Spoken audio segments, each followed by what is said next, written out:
everybody, welcome back to the Evermore YouTube channel. It's Chris back with the Morning Magpie. I think this is the 12th edition, possibly, maybe the 13th edition. I'm losing track. But it's just your weekly news show, just a little bit of an update on what's going on with the news in Newcastle United. So just a brief one. We're going to get stuck right into it. Loads of stories in the media at the minute. So the first one, just to kick off with, is that the PIF have hoyed in an extra 70 million quid, apparently, pocket change to our rich owners, but it's not to do with transfer window boosts, according to Craig Howe. Don't quite really know what it's all going to be for, to be honest with you, the way these accountant guys hide things in the crooks and crannies of football clubs.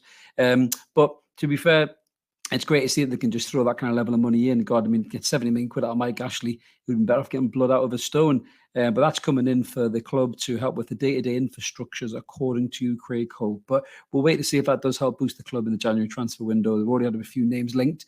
And if we keep in the league position that we're in right now, then we might need to spend big to try and secure those top four positions. So that is a good bit of news for the football club. Another good bit of news for one of our players is Bruno Guimaraes, our Brazilian superstar midfielder. Is Brazil in? He is in the Brazilian squad for the World Cup. We didn't think he wasn't going to be. Joe sadly didn't get in. He was in the periphery. He was kind of on the edge, which is a hell of a redemption story for Joe Linton. But yeah, Bruno had a lovely video. If you haven't seen it already, all the Guimaraes sitting on the sofa, a Guimaraes family reunion on the sofa as he was announced in the squad. He jumped. It was a bit like a Brazilian goggle box. He jumped up and they were all cheering. He had his little boy Mateo in his arms. He was buzzing. So yeah, we're really looking forward to seeing Bruno in the World Cup. Hopefully you won't have to take any pens. Only joking, Bruno. We love you. Smile, mate. It was only a missed pen. We still won. We're going to get to that in a second. But yeah, so it's great to see our players in the World Cup. Obviously, we're going to get stuck into some other squads as well in a second and a bit more in depth with the lads on the podcast this week. So it isn't just Bruno going to Qatar.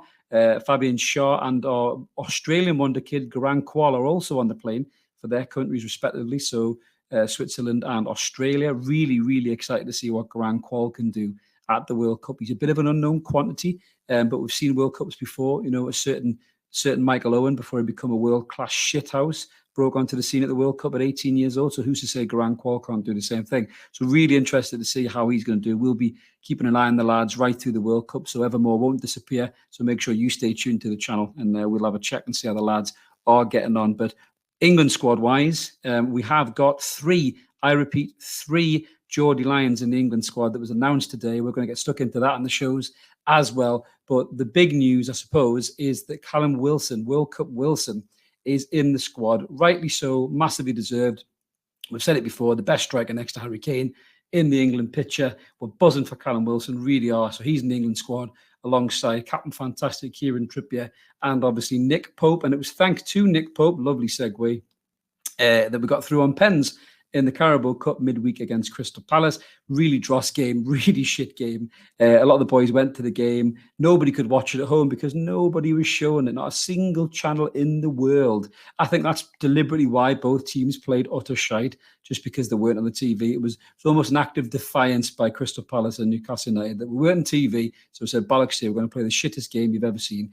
And yeah, we went through on pens. Bruno utterly skied one, bless him. He looked miserable in the team photo afterwards, you know. But he's mint, Bruno, so I'm sure he'll smash a penalty in the top corner the next chance he gets, which is absolutely fantastic. But just to cheer you up, Bruno, Moan United, you like the way I've done that, Manchester United have been fined apparently for not controlling their players. If you remember the outburst for Cristiano Ronaldo's ridiculous goal, a goal that we never should have even attempted to try at Old Trafford, and they all had a massive wobble around the referee. Well, they've been fined, I think, something in the region of 85 to 87 million quid for basically acting like a bunch of arseholes, really. So that is wonderful. That'll cheer you up, Bruno. Come on, listen to Evermore, watch Evermore, and have a little bit of a smile about that, mate, because it's great to see Manchester United get done over, really, just for being a bunch of arseholes.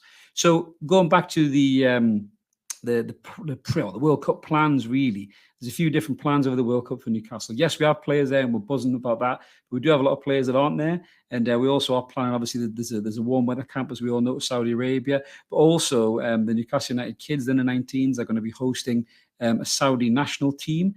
I believe they're called the Saudi Whites or something like that. I can't remember the bloody name of it now. But they will be hosting some Saudi teams for the under-19s to play in Newcastle. So that would be great as well for the development squad as well. We've added loads of players to that. So it'll be really interesting to see how they kind of cope against, the Saudi Arabian teams coming over. And obviously it helps strengthen the relationships with the owners as well, which is great. The first team will be hosting a friendly against Rayo Vallecano on the 17th of December. So that'll be a good game to go to. The tickets are on sale. So I'm sure there'll be a lot of fans that get stuck into that. Nice one, take your kids to as well. I think it's only 20 quid a ticket. So we might get to see Alexander Isak in that game, which would be absolutely superb because we're getting close to Boxing Day. So we'll be really, really keen to see, obviously, how Isak is looking, getting closer and closer to the league resuming. There's been more transfer links as well, heating up as well. We have been linked to a raft of players, really, but there is one really exciting player that seems to be making a lot of noise. Probably going to do a rumour hazard about this. We already did one about Eden Hazard, who's also been linked.